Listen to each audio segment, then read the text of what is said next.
کہ 10 جولائی 1947 کی تاریخ میں خالق پاکستان حضرت قائد اعظم محمد علی جناح رحمۃ اللہ علیہ کی ڈائری میں ان کے ہاتھ سے، اپنے ہاتھ سے ایک نوٹ لکھا ہوا ہے۔ یہ میں اس کا عکس بھی کاپی کر کے لے آیا ہوں، یہ اور بہت سی جگہوں پر شائع ہوا ہے، لیکن قیوم نظامی صاحب کی کتاب ہے قائد اعظم بحیثیت گورنر جنرل، اور اس کے صفحہ 231 پیج 231 پہ انہوں نے ایک دو پیراگراف لکھے ہوئے ہیں، اور چند جملوں میں وہ کون سا نظام پاکستان کے لیے ہونا چاہیے، اور یہ 10 جولائی 1947 ان کی ذاتی ڈائری میں لکھا ہوا ہاتھ کا نوٹ ہے۔ اوپر لکھا ہے پارلیمانی نظام، انگلش میں لکھا ہے parliamentary system number 2 presidential system, اور نیچے بریکٹس میں ڈالا ہوا ہے presidential system more suited to Pakistan, یعنی پاکستان کے لیے صدارتی نظام زیادہ موزوں رہے گا۔ معزز خواتین و حضرات، میں دیگر باتیں بھی اسی موضوع میں کرنا چاہتا ہوں، کیونکہ اس پہ بہت سی مصدقہ اور مستند کتابوں کے اندر دلائل موجود ہیں، اور سرکاری دستاویزات کے اندر ان کو درج کیا گیا ہے۔ ایک کتاب ہے فریڈم ایٹ مڈ نائٹ، جو کہ لیری کالنز اور ڈومینک لاپیئر نے لکھی ہوئی ہے۔ فریڈم ایٹ مڈ نائٹ کے صفحہ نمبر 292 پیج نمبر 232 232 اس میں لکھتے ہیں قائد اعظم محمد علی جناح کا حوالہ دیتے ہوئے، رحمۃ اللہ علیہ کا حوالہ دیتے ہوئے، انہوں نے کہا کہ میں پاکستان کا گورنر جنرل بنوں گا اور وزیر اعظم وہی کرے گا جو میں اس سے کہوں گا۔ آگے ایک اور کتاب ہے Pakistan at the crossroads of history, مصنف ہیں لارنس زائرن، بڑے ایکسپرٹ ہیں ساؤتھ ایشیا اور سب کانٹیننٹ کے اور پاکستان کے۔ Pakistan at crossroads of history کے صفحہ نمبر 51 پیج 51 پر وہ لکھتے ہیں کہ قائد اعظم محمد علی جناح نے سربراہ مملکت کا کردار قبول کر کے ایک علامتی منصب کو ایک مرکزی ادارے میں تبدیل کر دیا۔ آگے ملاحظہ کیجیے، 17 جنوری 1948 قائد اعظم بقید حیات کے پاکستان کو بنے ہوئے 4 ماہ گزرے تھے یا 5 ماہ گزرے تھے۔ کیبنٹ میٹنگ ہوتی ہے کراچی میں 17 جنوری 1948 کی کابینہ کے اجلاس میں ایک متفقہ طور پہ کنونشن منظور کی جاتی ہے۔ اس کے 5 نکات کیا ہیں؟ نمبر 1، یہ متفقہ قرارداد پاکستان کی کابینہ کراچی میں 17 جنوری 1948 کو منظور کرتی ہے متفقہ طور پر۔ پہلا اس میں آئٹم جو آتا ہے، پالیسی اور اصولی فیصلہ کابینہ کے اجلاس میں کیا جائے گا جس کی صدارت قائد اعظم کریں گے۔ نمبر 2، کابینہ اور قائد اعظم کی رائے میں اختلاف کی صورت میں قائد اعظم کا فیصلہ حتمی ہوگا اور اس پر متعلقہ وزیر عمل کرنے کا پابند ہوگا۔ نمبر 3، قائد اعظم کو حکومت پاکستان کے سیکرٹری جنرل اور وزارت کے سیکرٹری کو طلب کرنے کا اختیار ہوگا، اور وہ قائد اعظم کے خواہش کے مطابق فائل پیش کرنے کا پابند ہوگا۔ نمبر 4، اگر قائد اعظم کسی معاملے کو التوا میں رکھنے کا حکم دیں گے تو متعلقہ سیکرٹری، متعلقہ وزیر اس کا پابند ہوگا۔ اور نمبر 5، یہ کنونشن قائد اعظم کی ذات کی حد تک تھا اور اس وقت تک جب تک ایک نیا آئین نافذ نہیں ہو جاتا۔ Cabinet meetings record, cabinet division Islamabad, number Q35 CM volume 2 page 565۔ یہ سب دلائل، یہ سب شواہد ایک حقیقت کو واضح کرتے ہیں کہ قائد اعظم نے ریاست کو بطور گورنر جنرل پارلیمانی نظام کے مطابق نہیں بلکہ صدارتی نظام کے مطابق چلایا۔ اگر وہ پارلیمانی نظام کے حامی ہوتے تو نہرو کی طرح پہلے وزیر اعظم خود بنے، اس ٹھوس حقیقت اور ان ٹھوس حقیقی شواہد کی باوجود یہ کہنا کہ وہ پارلیمانی نظام کے حق میں تھے ایک علمی بدنیتی ہے، انٹلیکچوئل ڈس آنیسٹی ہے، وہ تاریخ کو مسخ کرنے کے مترادف ہے۔ اور قائد اعظم اور ایوان بالا کی جس طرح سے بے توقیری اس قرارداد کی منظوری سے ہوئی ہے، میں اس سے بغاوت کرتا ہوں، میں اس کی مذمت کرتا ہوں۔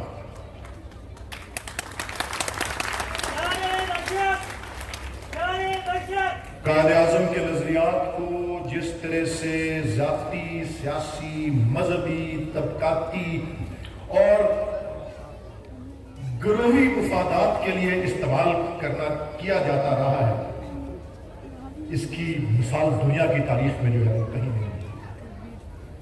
اور جس طرح ابھی ڈاکٹر صاحب نے کہا کہ نظام میں اگر وہ تبدیلی نہ آئی کہ جس کی وجہ سے اوپر حکومتیں بدلتی رہی اور نیچے سسٹم وہی رہا، اور خاص طور پہ ایسا سسٹم جس پہ چند افراد 2، 3، 4، 6 اس وقت کی جو نچلا ایوان ہے وہ کتنی بڑی اکثریت سے حکومت کر رہا ہے، 2، 1 سیٹ سے۔ اسی طرح بند کمروں میں 2، 3 لوگ جو ملک کا فیصلہ کریں اور ملک کی تقدیر بدلنے کا فیصلہ کریں، ملک کی حکومت بدلنے کا فیصلہ کریں، اس کے پیچھے کچھ بھی ہو، کوئی سائفر ہو، کچھ اور وجہ ہو، کوئی محلاتی سازش ہو، کوئی ذاتی پسند ناپسند ہو، یہ 4، 6 ووٹوں کا ادھر سے ادھر ہونا، اس پہ بلیک میل ہونا، اس پہ یرغمال بنایا جانا کسی حکومت کا، اور ہر علی بابا کو ان 40 چوروں کے اوپر انحصار کرنا پڑے، اس کی مجبوری بنے۔ ہمیں اس سسٹم کے اندر اصلاح چاہیے۔ پاکستان کو الیکشن میں جانے کی ضرورت ہے، لیکن ایک سادہ الیکشن نہیں۔ اور میں ڈاکٹر طاہر القادری صاحب سے اس بات سے بھی اتفاق کرتا ہوں جب انہوں نے کہا کہ اس نظام کے اندر اگر الیکشن ہوگا تو قائد اعظم اور علامہ اقبال بھی لڑنے آ جائے تو ان کو بھی شکست ہو جائے گی، جو انہوں نے ٹھیک کہا۔ میں اس سے اتفاق کرتا ہوں، میں ان سے ایک اور بات سے بھی اتفاق کرتا ہوں۔ مجھے بھی خیال آیا بعد میں 10 سال LUMS Lahore university of management sciences میں قانون کی تعلیم دیتا رہا، 2006 سے 2016 تک۔ تو ایک خاص ڈاکٹر طاہر القادری صاحب کی تقریر سننے کے بعد میں جب بھی وہ اس موضوع کو پڑھاتا تھا، پہلا حصہ میرے کورس کا کانسٹیٹیوشنل لا پہ ہوتا تھا، اور پاکستان کے آئین، اس کے ابتدائیہ، اس کا شروع کا حصہ انٹروڈکشن جسے کہا جاتا ہے، عارفی حصہ، اس کا چیپٹر 2 جس کے پارٹ 1 میں بنیادی حقوق ہیں اور پارٹ 2 کے اندر پالیسی کے اصول ہیں۔ آرٹیکل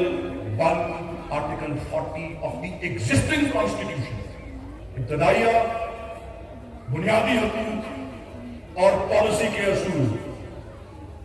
میں اپنی کلاس کو بھی یہ دہراتا رہا ہوں ڈاکٹر صاحب کا نام لے کے، ہر اس کلاس کو جو اس تقریر کے سننے کے بعد کی، کہ اگر ان 40 آرٹیکلز پر ہی حقیقی عمل درآمد ہو جائے تو پاکستان وہ فلاحی ریاست بن سکتا ہے جس کا خواب علامہ اقبال نے دیکھا تھا اور جس کی تعبیر اور جس کو پایا ہے تقریر کا اعظم نے بنایا۔ لیکن مسئلہ یہ ہے کہ وہ 40 آرٹیکلز بے معنی اس لیے ہے کہ ان پہ عمل درآمد نہیں ہوتا۔ انسان کی ڈگنیٹی ایک فنڈامنٹل رائٹ ہے، انوائلیبل ہے، انسانی عظمت، انسانی وقار۔ کسی سے تشدد کر کے آپ جیل میں، قید میں، پولیس تھانے میں کوئی بیان نہیں لے سکتے۔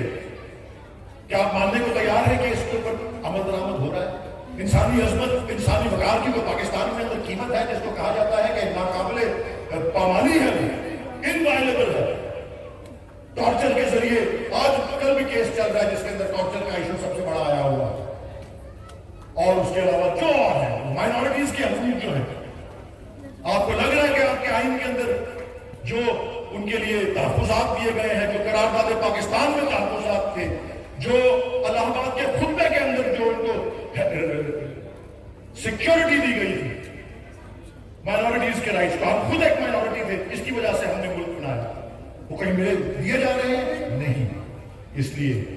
نہ صرف ہمیں ایک الیکشن کی ضرورت ہے، ہمیں ایک دستور ساز اسمبلی کے الیکشن کی ضرورت ہے۔ ایک کانسٹیچوئنٹ اسمبلی کا الیکشن چاہیے جو پاکستان کو ایک نیا نظام اور ایک نیا آئین دے، کیونکہ اس آئین میں اور اس کے آئین کے خاص طور پہ وہ 40 آرٹیکلز پہ تو عمل درآمد نہیں ہوا، لیکن آگے والے آرٹیکلز جو کہ نظام حکومت کی بات کرتے ہیں وہ پوری طرح ناکام ہوئے ہیں، اور وہ ہمیشہ ہم کو ایک بحران سے دوسرے بحران میں ڈالتے ہیں، اور آج بھی ہم اس بحران کا شکار ہیں۔ آج اسی لیے ہم یہاں پہ کھڑے ہوئے ہیں، اسی لیے آپ یہاں پہ بیٹھے ہوئے ہیں کہ ہم اپنے آپ کو اس بحران سے کس طرح نکالیں۔ اس بحران سے نکلنے کے لیے ایک نیا دستور، ایک نیا نظام، ایک نیا آئین چاہیے، اور ایک نئی دستور ساز اسمبلی کا الیکشن چاہیے، اور کچھ نہیں تو اسی نظام کو رکھ لیں، لیکن وزیر اعظم کو بھی رکھ لیں۔ اگر صدارتی نظام سے ان کو چڑ ہے، صرف اتنا کر دیں کہ وزیر اعظم اسمبلی کی اکثریت سے نہیں، عام ووٹر کے پاپولر ووٹ سے ڈائریکٹلی الیکٹ ہوگا، اور پھر اس کو 2/3 اکثریت دونوں عواموں میں جب تک نہیں نکالتی وہ نہیں نکل سکتا۔ پھر دیکھتے ہیں کون عدم اس طرح کام لے کے آتا ہے، پھر دیکھتے ہیں کہ کس طرح سے 4 لوگ ادھر اور 5 لوگ ادھر جو ہے وہ شرغمال بناتے ہیں، یا بلیک میل کرتے ہیں، یا فلور کراسنگ کرتے ہیں، یا بند کمروں کے اندر اور محلہ کی سازشوں کے ساتھ۔ اور اسی نئے آئین کے اندر آپ نے بہت اچھی تجویز دی کہ ایسی کاؤنسل بنائی جائے جس کی تشکیل میں وہ تمام ادارے ہوں جو پاکستان کی پالیسیز میں کنٹینیوٹی لے کے آئیں، کہ جس کی بنیاد پر بہت سے ملکوں نے ترقی کی ہے، اور جس کی عدم موجودگی میں پاکستان دنیا کی سیکنڈ لاسٹ اور تھرڈ لاسٹ ملک کرتے ہیں وہ پہنچا ہوا ہے۔